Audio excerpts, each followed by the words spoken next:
Hello everyone. So the video that I'm bringing to you guys today is another spin-off or continuation of the Body at Ease video that I made not too long ago, in where I'm going to be focusing more in detail on meditation. Essentially the different kinds of meditations that I know of. But at the same time to clarify some misconceptions I feel of meditation that we have, and that I feel like if we have a better, deeper understanding of meditation and how it can function and how it could serve us, even right now in this very moment, it helps keeps us, regulated. So, meditation in itself, a lot of people think it's just the process of taking a long, extended time of your day to be isolated and just do nothing. Like, just sit down and do nothing and think of nothing. And I feel like there's a lot of misconceptions with that when it comes to meditation. The best way that I can explain it is like a video that I saw recently. It was a interview that they were doing on Big Sean. And while he was explaining about his spiritual journey that he was going through, they mentioned something about meditation, and I remember him saying that there's no wrong way of meditating. And I think this is like right on the mark. It's the perfect example that I can bring to you guys today. There is no wrong way to meditate. There's various different ways, and various ways may work for various people. Same things that work for some may not work for others. But a lot of it is just clarifying what meditation really is. A lot of people think meditation is you sit down and you clear your mind and you try not to think so your body can be at ease. I find that meditation is more of a phone call. The same way that you would call your parents, your loved ones that are far away from you to check to see how they're doing is, hey, yo, is everything on the up and up? How are you guys doing? Do you guys need anything?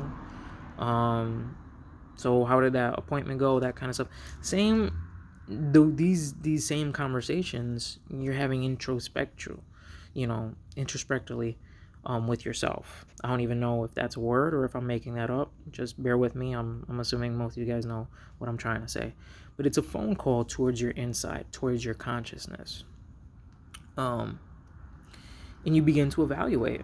There are thoughts that are going to run to you that you're going to feel like this is a distraction. Like, why am I focused on this when I'm not supposed to be focused on that? Like when you have like an itch on your face, or like a mosquito is buzzing around, or the neighbor's making noise.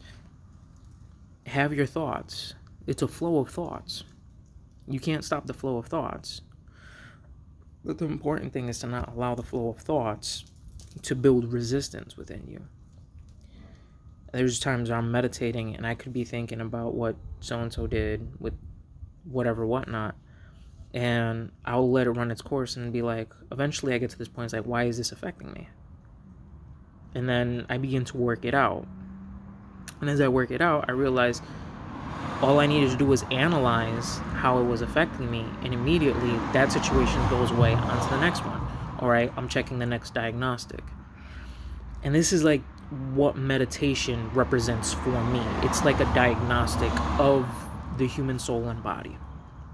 The same way how nowadays you would end up taking your car to a mechanic shop and they will plug in the computer and they'll run a diagnostic check to see what sensors are working, what sensors aren't working, where's the issue, where isn't it getting oxygen, where isn't it getting gasoline, and why isn't there enough of a spark. This is the same way that our body's running a diagnostic as we meditate. We're checking in with ourselves. We'll have a flow of thoughts to evaluate. How is my breathing doing? Am I breathing okay? Is my breathing irregular? How's my thought process? Are there something that's bothering me? Is this something that I need to speak on and ventilate towards myself? Is this something that I'm afraid of, that I haven't really acknowledged in the outside world because I'm afraid to show anybody that I'm afraid of anything? And all these resistive thoughts, we analyze them, evaluate them, to pretty much check that diagnostic off and move it on so we can proceed forward. You'll find a lot of these when you start your meditation process. You're going to find a lot of issues that you have not dealt with in a long time. And they kind of have to run its course, and you think of them and you move on to the next one, and you think of them and you move on to the next one. But as you analyze them, you are solving, you're troubleshooting. So as you're troubleshooting, eventually you start getting to the core of all these things that put you at peace. What kind of mindset is necessary to keep me tranquil? How am I feeling in this moment? How am I proceeding at this moment with said situation, you know, until you start to reach this place of more relaxation, of more comfortness with yourself. You're building a relationship with yourself the same way you would with another human being that you end up meeting as a coworker or somebody out on the street that you have a conversation with. It's the same kind of conversation to check in with yourself. Now, oftentimes you will have analysis and you'll realize some thoughts are coming from the ego, from your persona state.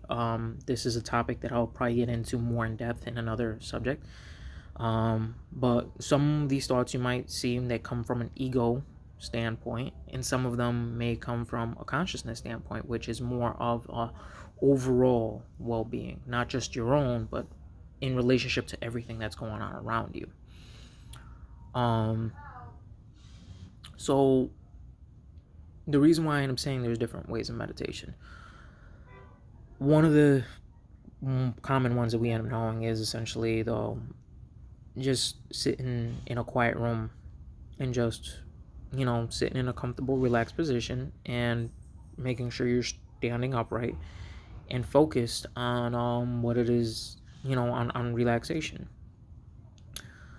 Things that we end up using, people have used candles, incense, soft music, and all these things can help out, and it is highly recommendable if you have the time. But I know a lot of people are like, I'm not going to try meditating because I don't have 15 minutes or 45 minutes or even 2 hours, which is what some people are expecting me to meditate for, of my day to do this.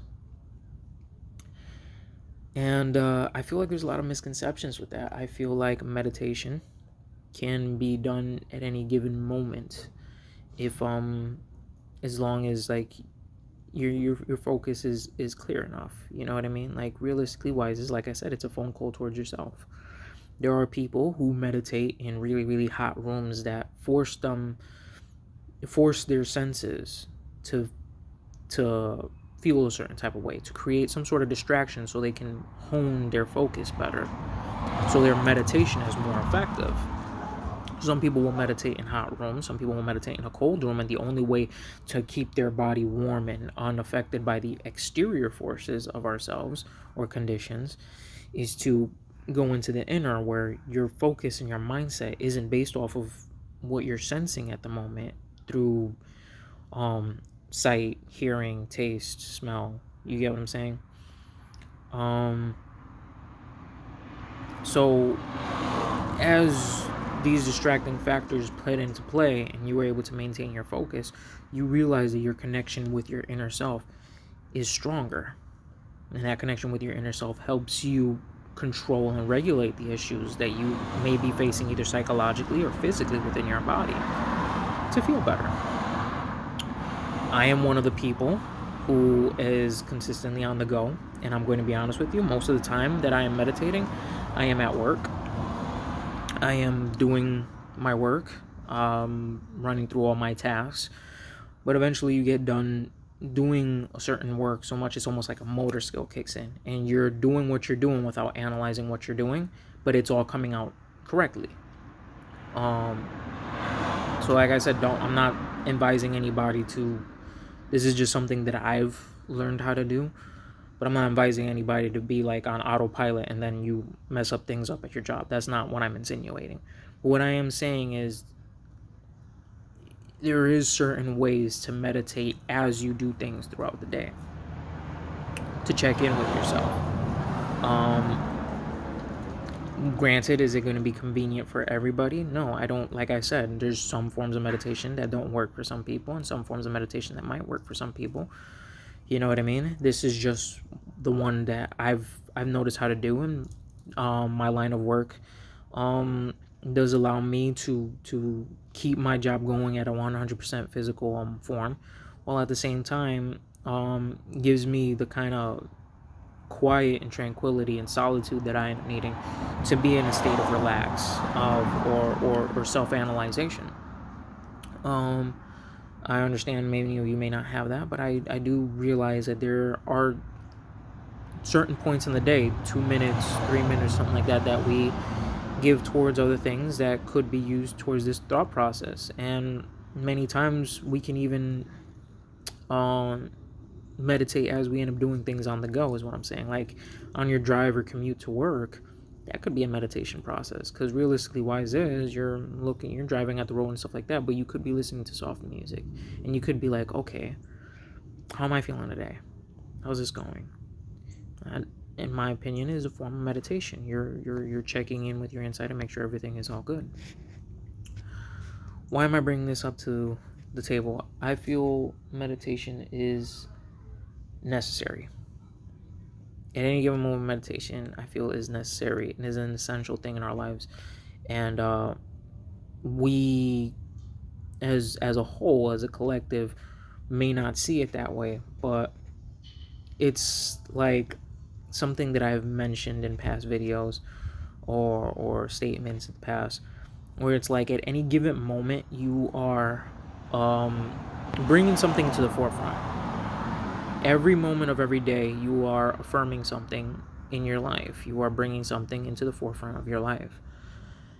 And if you don't take the time to regulate with your inner self and realize what it is that you want to bring into the forefront, you can bring in a whole bunch of things that you don't want in your life. Whereas if you regulate with yourself and realize clearly, this is who I am, this is how I feel, this is what I want, and this is what I know I deserve, it's easier to manifest the things that you want as opposed to the things that you don't want. This is why I feel meditation is a very important thing, because again, like a checkup at the doctor's, psychologically, it's cool to check in with yourself. It's a good thing to do a diagnostic on yourself, on your spirit, from time to time, daily, if it's even possible. That's the best way to go about it. But the reason why I'm saying this is because a lot of us are intimidated, because we're like, oh, well, this is just another thing that I have to do. This is just another thing that's going to take time out of my day, and I'm already swamped as it is. I suggest just one day at a time. Take it 1% at a time. If you take 1% out of your day to just introspect, relax, and do some soul searching on the inside, and then maybe the next day you can crank it up to maybe 2%, and you keep on going like that. And it's a slow practice and it's development, and eventually you'll find that it's like you're forming a new relationship with yourself. And it's honestly, it's one of the best things that any of us could ever do for ourselves. It's the best gift that we can give to ourselves. As far as meditation goes, I feel like this is everything that I wanted to get in or on this video. If I think of anything else, I might make a part 2 of this video and might add on to it. To any of you guys who are watching this, I thank you. And if you can get any usage out of this, I really, really hope that it benefits you in more ways than one, and helps you on your journey forward. Like I said, I appreciate all of you. This is all I have time for today, and I really do hope it ends up bringing some well-being and enlightenment into your life. That being said, with all the love in the world, until next time, thank you.